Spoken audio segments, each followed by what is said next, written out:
Kyle Busch just door-slammed John Hunter Nemechek into the outside wall at Texas Motor Speedway, with 2 laps to go on purpose in front of the entire country on his brand-new crew. Chief's very first race. Then he went on social media and said he did not start this. Nemechek fired back immediately and called him an ass. Fox Sports analysts watched the replay and said out loud that he just wrecked him. A NASCAR official was spotted photographing Busch's right front fender after the race. And right now, the entire NASCAR world is asking one question. Is Kyle Busch about to get suspended? Because if NASCAR follows the precedent they have already set, the answer might be yes. And the timing could not be more catastrophic for a 2-time champion sitting 26th in the standings with 103 races without a win and a contract year slipping away one bad Sunday at a time. Here is what actually happened at Texas, because the sequence of events tells you everything about where Kyle Busch's head is right now. Busch was having his best race of the entire 2026 season. He qualified 6th. He ran consistently inside the top 10 through the first 2 stages and earned stage points.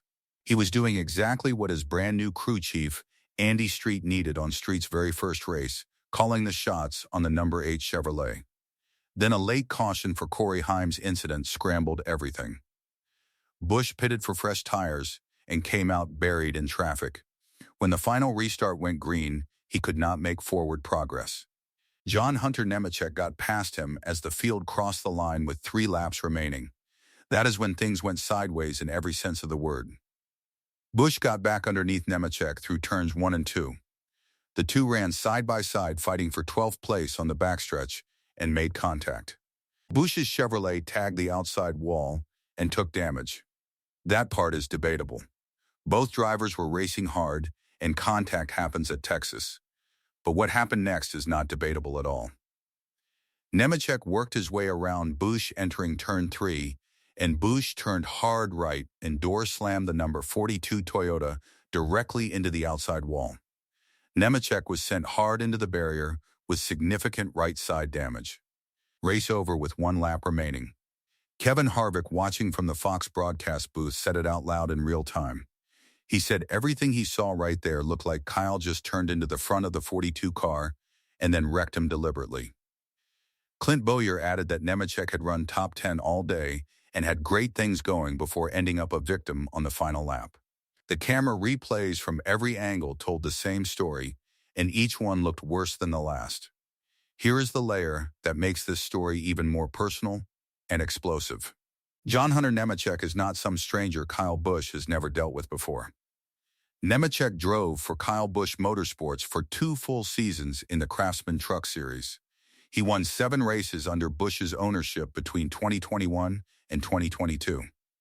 These 2 share years of history together.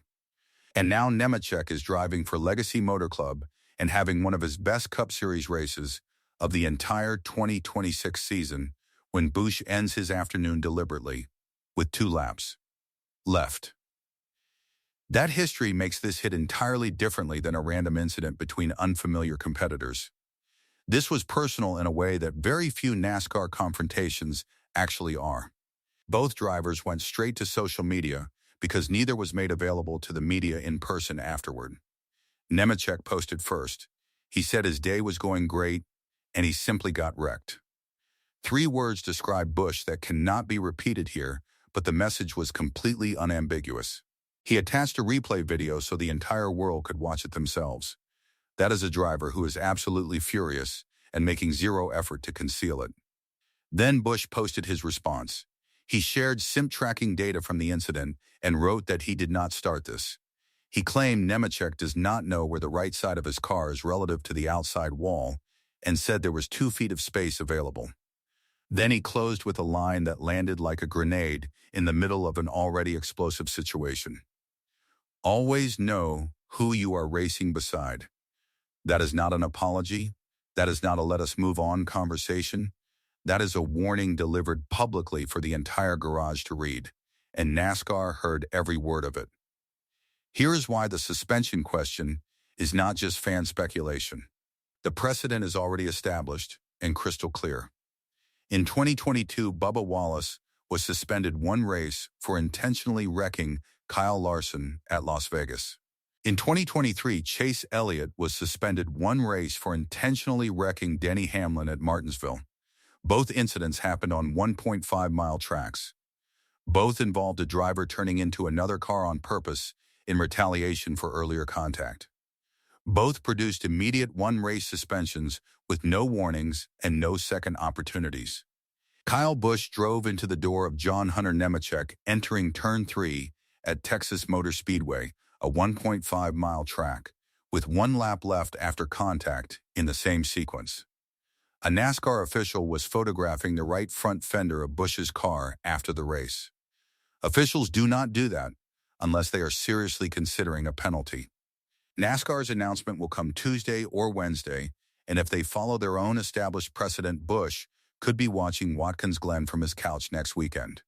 That possibility is devastating specifically because of where Busch already stands. He is 26th in the standings in a contract year with 0 wins across 103 consecutive races. He just made a crew chief change 10 races into a season that has been a disaster from the opening green flag. Andy Street made his debut on the pit box Sunday, and the race concluded with his driver facing a potential suspension over a battle for 12th place. Missing Watkins Glen would cost Busch playoff points he simply cannot sacrifice at this stage of the season. Street addressed the incident cautiously with the media afterward. He said Busch was making moves on the final restart and got around some people. He did not defend the move. He did not condemn it either. That is a crew chief carefully choosing every word on the very first day of a working relationship that just got infinitely more complicated than anyone expected. Texas was not a race on Sunday. It was a rolling incident report with the Busch and Nemechek situation dominating everything else. The question is no longer whether what Busch did was intentional. Every replay, every analyst, and Nemechek's own posts make that answer obvious. The real question is what NASCAR does about it, and whether a driver already fighting for his professional survival can survive finding out they will hold him to exactly the same standard they held everyone else. 103 races without a win. 26th in the standings. Brand new crew chief. Potential suspension. Kyle Busch's 2026 season just went from a disaster to something that does not have a name yet.